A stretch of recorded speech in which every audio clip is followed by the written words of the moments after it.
तेज बरसात में भोला अपनी बैलगाड़ी लेकर खेत से लौट रहा था। आसमान में काले बादलों की मोटी परतें उमड़ घुमड़ कर गरज रही थीं। बिजली की चमक जब जब आसमान को चीरती, पूरा जंगल पल भर के लिए सफेद उजाले में नहा उठता और फिर अगले ही क्षण और भी भयावना अंधकार में डूब जाता। शाम ढल चुकी थी और अंधेरा अब तेजी से चारों ओर फैल रहा था। तेज हवा पेड़ों को झकझोर रही थी। सूखे पत्तों की सरसराहट किसी अनजानी आहट सी लग रही थी। कीचड़ से लथपथ रास्ते पर बैलगाड़ी के पहिए धीरे धीरे धंसते जा रहे थे और बेचारे बैल हर कदम पर रुक रुक कर आगे बढ़ रहे थे, मानो उन्हें भी इस तूफानी रात की गड़गड़ाहट और अंधेरे का डर सता रहा। हे भोलेनाथ, कैसी घनघोर बरसात बरसाती। घर पहुंचना भी दुभर हो गया है। अब हिम्मत रखो रे बैलो, थोड़ा और, अभी हमें गांव पहुंचना है। काश मैं खेतों में इतनी देर तक नहीं रुकता। अरे चलो रे, थोड़ा और जोर लगाओ। अरे बाप रे, ये बिजली तो सिर पर ही गिरी लगती है। यहाँ तो बस डर ही डर है। ये कैसी रात है, बारिश रुकने का नाम ही नहीं ले रही। अरे भोलेनाथ, कहीं ये वही रास्ता तो नहीं जहाँ की कहानियाँ लोग सुनाते हैं। दिल धक धक कर रहा है मेरा। काश अब जल्दी कोई आसरा मिल जाए। बारिश अब और भी तेज होती जा रही थी। आसमान में बिजली बार बार चमक रही थी। चारों ओर सन्नाटा पसरा हुआ था। न कोई इंसान, न कोई आवाज, बस बारिश की लगातार ध्वनि और दूर कहीं से आती जंगली जानवरों की डरावनी आवाजें। भोला का दिल जोर जोर से धड़कने लगा। उसने इस रास्ते के बारे में कई डरावनी कहानियां सुनी थी।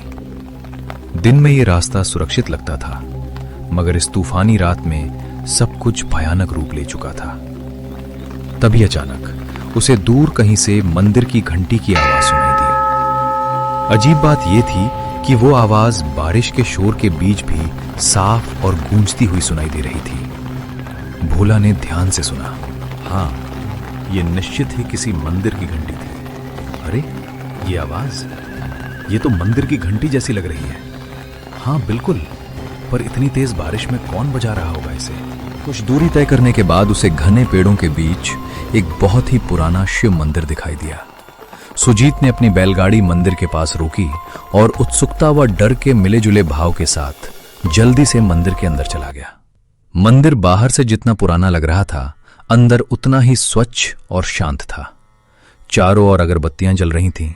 ऐसा लग रहा था जैसे किसी ने अभी अभी पूजा की हो, मगर वहां कोई दिखाई नहीं दे रहा था। कोई है? हाँ, कृपया बाहर आइए। मैं रास्ता भटक गया हूं। बारिश बहुत तेज हो रही है। रास्ता कीचड़ में डूब गया है। बैल भी थक गए हैं। अगर थोड़ी देर यहीं रुक जाऊं तो कोई आपत्ति तो नहीं? अजीब है, मंदिर में रोशनी जल रही है, अगरबत्तियां भी सुलगी हैं, फिर कोई दिख क्यों नहीं रहा? कुछ देर बाद पंडित जी आए। उनकी आंखों में गहरी शांति थी, पर चेहरे पर किसी गहरी चिंता की छाया साफ झलक रही थी। कौन हो तुम बेटा? इस तूफानी रात में यहां कैसे आ पहुंचे? पंडित जी, खेत में काम करते करते देर हो गई। रास्ते में इतनी भयंकर बारिश शुरू हो गई कि कुछ सूझा ही नहीं। तभी मंदिर की घंटी की आवाज सुनी और यहां चला आया। वे कुछ क्षणों तक भोला को निहारते रहे, मौन और स्थिर। फिर धीरे धीरे शांत स्वर में बोले, इस समय जंगल में रुकना उचित नहीं है। ये जगह दिन में भले शांत लगे, पर रात में इसका रूप बदल जाता है। हर आवाज का यहां कोई ना कोई अर्थ होता है। बेटा, अगर तुमने बाहर की घंटी सुनी है तो जान लो, वो हर किसी को नहीं बुलाती। मगर पंडित जी, आप कह रहे हैं कि वो घंटी हर किसी को नहीं बुलाती। इसका क्या मतलब है? पंडित जी ने गहरी सांस ली। उनकी आंखों की शांति अब गंभीरता में बदल गई। कुछ पल तक वे मौन रहकर भोला को ध्यान से देखते रहे, मानो उसके भीतर कुछ खोज रहे हों। फिर धीरे से बोले, बेटा, आज की रात यहीं मंदिर में रुक जाना। बाहर तूफान अभी थमने वाला नहीं है, मगर मेरी बात ध्यान से सुन। आधी रात के बाद अगर कोई आवाज सुनाई दे, चाहे कोई पुकारे, रोए या तुम्हारा नाम ले, किसी भी हालत में इस मंदिर की सीमा के बाहर मत जाना। याद रखना, हर आवाज इंसान की नहीं होती। भोला को पंडित जी की बात कुछ अजीब जरूर लगी, पर उनके चेहरे पर झलकती गंभीरता देखकर साफ महसूस हो रहा था कि वे मजाक नहीं कर रहे थे। जी पंडित जी, मैं आपकी बात का ध्यान रखूंगा, चाहे कैसी भी आवाज क्यों ना सुनाई दे। मैं मंदिर के बाहर कदम नहीं रखूंगा। उसने मन ही मन सोचा कि शायद रात में यहां जंगली जानवर आ जाते होंगे, इसलिए पंडित जी उसे डराकर सावधान कर। पंडित जी ने उसे पास के कोने में बैठने के लिए कहा। फिर वे अंदर चले गए और थोड़ी देर में एक थाली में कुछ ताजे फल लेकर लौटे। लो बेटा, ये कुछ ताजे फल खा लो। रास्ता लंबा था, शरीर को आराम और भोजन दोनों की जरूरत है। बाहर तूफान है, इसलिए आज यहीं ठहर जाओ। भगवान शिव की शरण में हूं, चिंता मत करो, सब ठीक रहेगा। भोला ने शांति से फल खाए और पानी पिया। भोला ने श्रद्धा से भगवान शिव को प्रणाम किया और मंदिर के एक कोने में जाकर लेट गया। थकान के मारे उसकी आंखें धीरे धीरे बंद होने लगीं। भोला नींद में जाने ही वाला था कि अचानक उसे एक अजीब सी आवाज सुनाई दी। पहले तो वो बहुत धीमी थी, पर कुछ ही पलों में वो आवाज धीरे धीरे तेज होती चली गई। भोला, कहाँ हो आप? मैं सुमन, आपकी पत्नी। आज लौटने में आपको बहुत देर हो गई, इसीलिए मैं ढूंढते ढूंढते आपको यहाँ तक आ गई।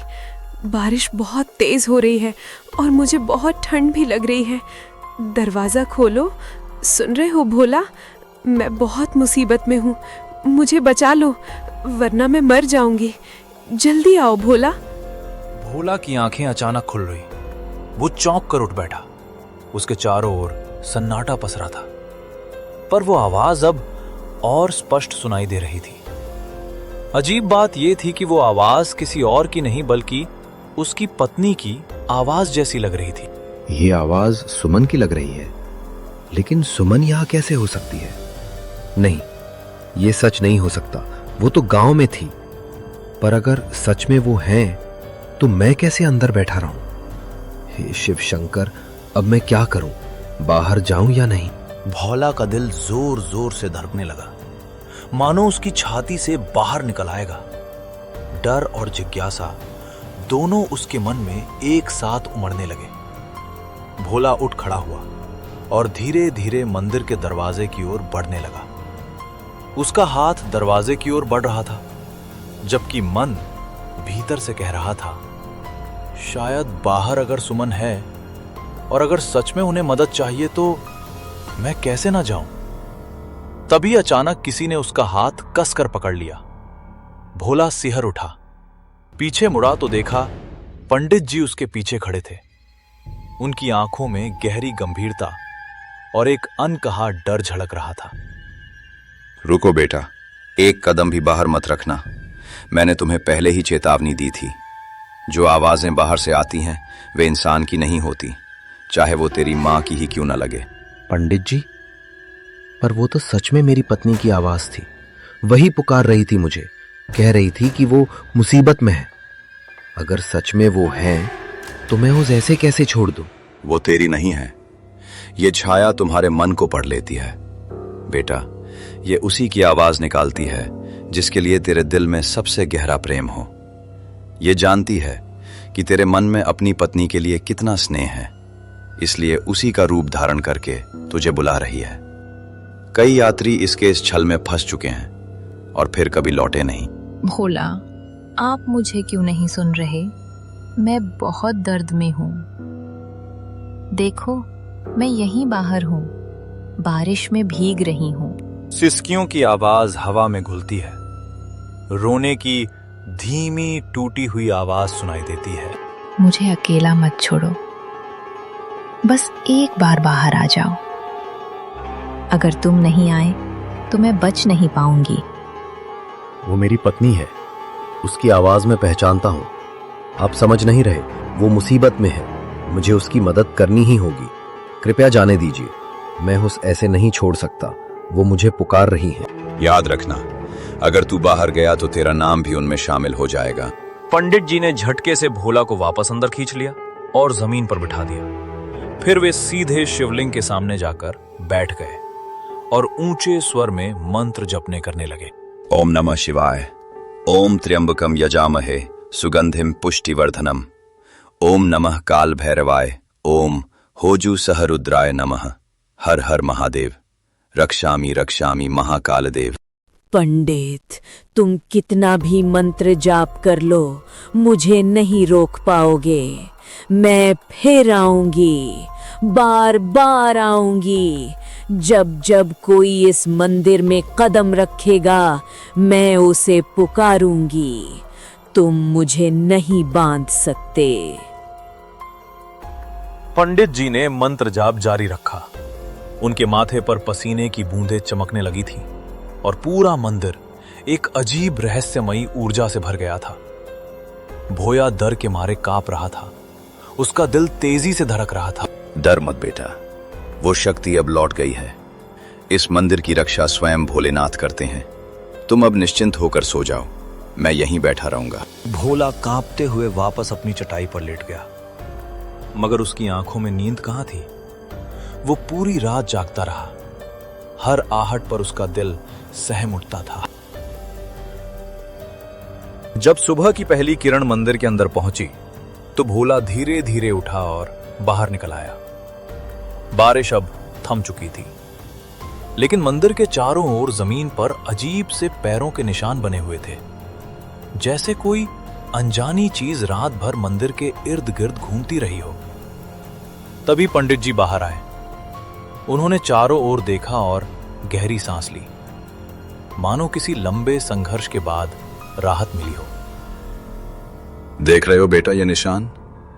ये उसी छाया के हैं जो पूरी रात मंदिर के चारों ओर मंडराती रहीं। वो कोशिश कर रही थी कि तुम्हें बाहर खींच ले जाए, तुम्हारे मन के प्रेम का इस्तेमाल करके तुम्हें अपने जाल में फंसाए। पर भगवान शिव की कृपा से वो इस मंदिर की सीमा पार नहीं कर सकी। ये रेखाएं उसकी असफलता की निशानी है। वो अब भी मुक्ति नहीं पा सकी, इसलिए हर तूफानी रात में लौटती है किसी नए मन को बहकाने। पंडित जी, ये छाया आखिर कौन है? क्यों हर रात यहां आती है और क्यों मुझे अपनी पत्नी की आवाज में बुला रही थी? बेटा ये छाया कोई साधारण आत्मा नहीं है। कभी ये भी एक इंसान थी, एक औरत जो अपने पति की मौत के बाद पागलपन की हद तक टूट गई थी। कहा जाता है कि वो अपने दुख में इतनी डूब गई कि उसे जीते जी शांति नहीं मिली। एक तूफानी रात में उसने इसी जंगल में अपनी जान दे दी। तभी से उसकी आत्मा इस जगह से बंध गई। वो अब भी अपने अकेलेपन और दर्द से मुक्त नहीं हो पाई है। बेटा अगर मैंने तुम्हें रोका ना होता तो सुबह तक यहां तुम्हारे पैरों के भी निशान नहीं मिलते। भोला के रोंगटे खड़े हो गए।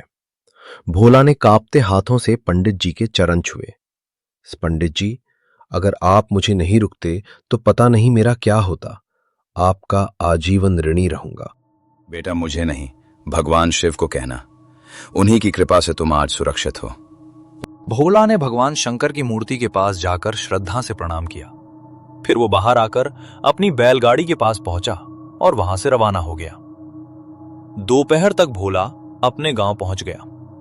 घर पहुंचते ही उसकी नजर अपनी पत्नी पर पड़ी। उस देखकर भोला की आंखों से आंसू बह निकले। उसने दौड़कर अपनी पत्नी को गले से लगा लिया। भोला ने अपनी पत्नों को रात की सारी घटना बताई। उसकी बात सुनकर पत्नी की आंखों में डर और हैरानी दोनों झलकने लगे। धीरे धीरे यह खबर पूरे गांव में फैल गई। तब से किसी में भी इतनी हिम्मत नहीं रही कि अंधेरा होने के बाद उस रास्ते पर कदम रखे। अगर कोई अनजान यात्री भटक जाता तो गांव वाले उसे शिव मंदिर का रास्ता दिखा देते जहां पंडित जी निवास करते थे।